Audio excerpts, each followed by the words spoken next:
ഞാൻ നേരെ ചന്ദ്രന്റെ കയ്യിലോട്ട് മൈക്ക് കൊടുക്കാം. ചന്ദ്ര 2 വാക്ക് സംസാരിക്കണം. എല്ലാവർക്കും നമസ്കാരം. എന്റെ പേര് ചന്ദ്രൻ. ടിവിയിലെ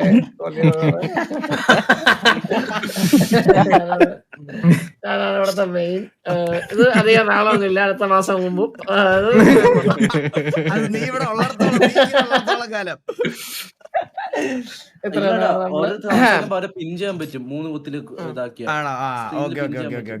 ചന്ദ്ര സംസാരിച്ചോ. അപ്പൊ പറയാനുള്ള കാര്യം എന്ന് പറഞ്ഞാൽ 5 വർഷം നമ്മളെ സപ്പോർട്ട് ചെയ്ത എല്ലാവർക്കും ഹൃദയത്തിന്റെ ഭാഷയിൽ നന്ദി രേഖപ്പെടുത്തുന്നു.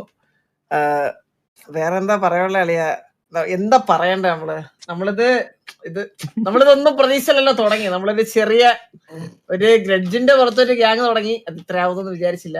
എന്തായാലും അപമാനത്തിന്റെ പുറത്ത് തുടങ്ങിയ ഗ്യാങ്, അപമാനത്തിന്റെ പുറത്തൊരു ഗ്യാങ് തുടങ്ങിയതാണ്. പിന്നെ എന്താ പറയാ, ഒരു കോവിഡ് ടൈമില് കുറെ പേർക്ക് കുറെ ഹാപ്പിനെസ്, കുറെ നല്ല മെമ്മറീസ് കൊടുക്കാൻ പറ്റി. സ്റ്റിൽ അത് ഇപ്പോഴും അവിടെ തന്നെ ഉണ്ടെന്ന് വിശ്വസിക്കുന്നു. അതങ്ങനെ തന്നെ ഉണ്ടാവണം എന്നാണ് എല്ലാവരുടെ ആഗ്രഹം. ഇതൊരു കുറച്ചാളുകൂടി നന്നായിട്ട് പോട്ടെ എന്ന് ആശംസിക്കുന്നു. അത്രേ ഉള്ളൂ.